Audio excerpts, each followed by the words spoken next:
Hello YouTube, came in here. I just got something good. It's a A. Bowers jar. So far it has not developed any bruises or cracks, so let's hope it stays that way. Yeah, pretty exciting so far. Just hope nothing goes wrong. Yeah, it's beautiful. I'm gonna go bag this up. Also I found a nice buckle, like a really fancy one, and some other stuff. This is the best bottle related find so far though. Just pulled this one with the pink liquid out. Actually I pulled it out a little while ago.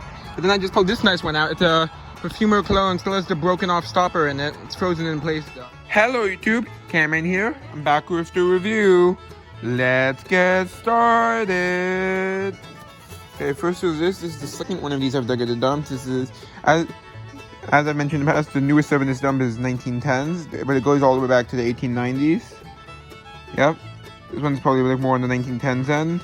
It's a glycol formalin, that would be an antiseptic mouthwash if I'm not mistaken. I've dug one of these before. Yep. That's cool. Quite cold out here. Not too cold though, it's like in the 50s. Here's a really neat shell button here. You can see it's carved. Really pretty. It is kind of shiny, but you can't really tell from the camera.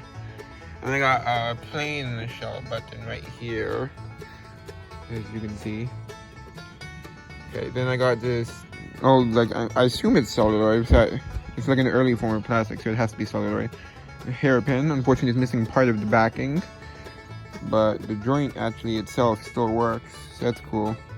It's in good shape other than the tip of it is missing, so I'll save that for sure.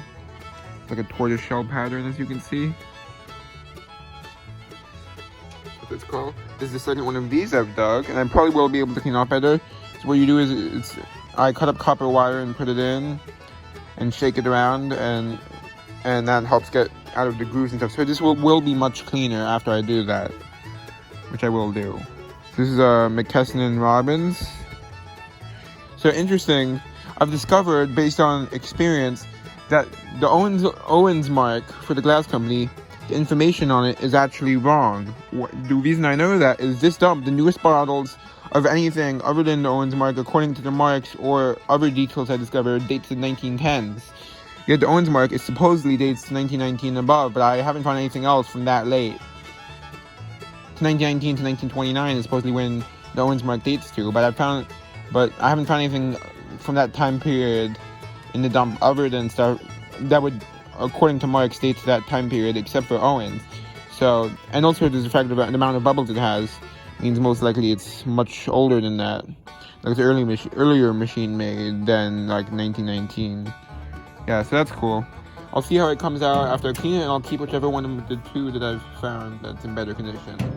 The other one will be for selling. Then this is the second one of these I've dug. This one's in much better condition than the last one, except this one has weaker embossing for this part, but I think the condition difference makes up for it by a long shot.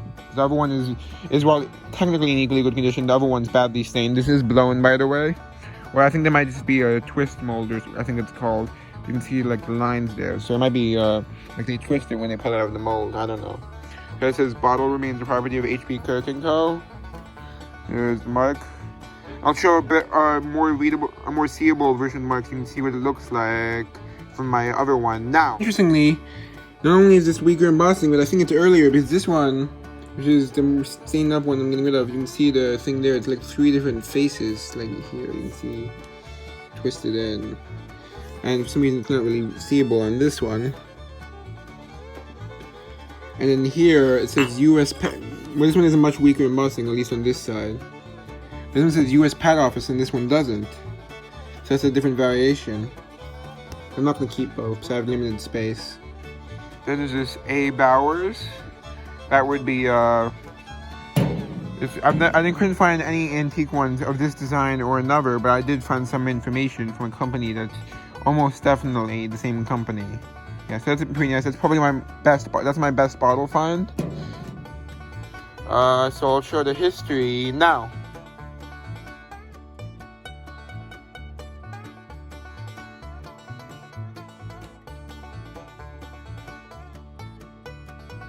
Yep.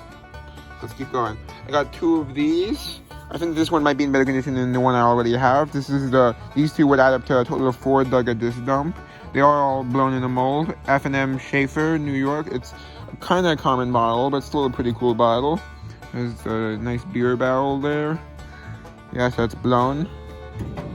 It's nice. Then there's this tiny little, like, sample size, I guess, whiskey. Or it might be... But the thing is, the only issue with it is it's blank. I got so excited when I found it because I thought it was going to be embossed. So I asked her if I'm going to keep it anyway. I haven't decided yet. Probably not. But I will save it for selling, of course. It is blown. Yeah, that's cool.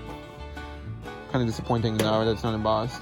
And this, unfortunately, it has cracks. But the cracks were definitely there for a very long time. You can see, it's a pretty cool cologne or perfume bottle. I think cologne. The stopper is frozen in place, it's called. I think it expands and gets stuck there. So I think that might be what caused the cracks in the first place. You can see the areas where this dirt is gathered is where the cracks are. And that dirt is stuck there, like crusted on in between the cracks on every single one. So that's what makes me so sure that those cracks were there for a very long time. You can see there's a little bit of the label around the neck there. There was more of it, but I accidentally washed it off. Oh well. But as to if I will keep it anyway, I have not decided yet. I'll have to compare it to what I have in my collection, and now I'm based off of that. Because I have to get rid of something whenever I acquire something due to space limits. I don't get rid of. I normally put it in a box downstairs and give it away or sell it later on. So yeah, it still has a bit of liquid in it, which might still smell, but there's no way for me to get the stopper out to find out. Looks like there actually might be a cork in there and not glass. The cork around the stopper, but I can't get it out either way. It's actually kind of pink, the color of the stopper. Interesting. And it has LV on the bottom. I'm not sure what brand it is. I couldn't find anything on it. And there's a mason jar insert. I won't bother showing that. It's not too interesting. And there's this, which is neat. That says Columbus, New York, New York. It's a little piece of metal. That, I could not find the exact same thing, but I found... It's most likely from as a Columbus sewing machine, because out of all the things I found related to that name from New York, that was the one, which I did not find much, that was the one that made the most sense. But I could not find anything with this exact script, or with this exact piece, or even the same script font. But I'm assuming it's from a Columbus sewing machine. So that's cool. I'll show one of the sewing machines now. Yeah. And this is my best artifact find. Unless it was my best find in general, I'd say possibly either that or the Bauer. Here, it's a really nice buckle. This is my first belt buckle I've had. I think it is a belt buckle. It's a woman's one though. You can see it was gold plated and still has a decent amount of plating left. Nice hooks there. Yeah. Nice. Very ornate. And this part, there's two of these. Fortunately, I found the other one. I'm lucky I didn't miss it, because it came off when I was pulling it out. When I dug it out, because I didn't see it until it was already out of the soil, so it must have been broken by my rig. This part was already bent though, I think, which is probably why it was thrown out. That looks like it's been bent for a long time. I'll just have to hope I'm right. But that one, I'm not going to bother bending back, because I might end up breaking it further that way. As to this piece, I'm going to glue it back on. Okay, so here it is fixed up. Not perfect, but I used hot glue and it came out pretty good. Not perfect, but pretty good. And the great thing with hot glue is if you mess up, you take it right off and it doesn't do any damage. You can easily get it off. It also means that it comes off more easily by accident too, but that's okay because it's easy to fix. Yeah, so that's nice. Yeah, so that's a pretty nice find. Yeah, nice fancy ornate buckle. I've dug buckles before, but this is the first belt buckle I've dug. I think it's a belt buckle. In good enough condition to put in my collection. I think that, yeah, I'm pretty sure it's a belt buckle. For like a woman's dress, I could have it around their waist or something. And, yeah, that's all. Hope you enjoyed. Bye!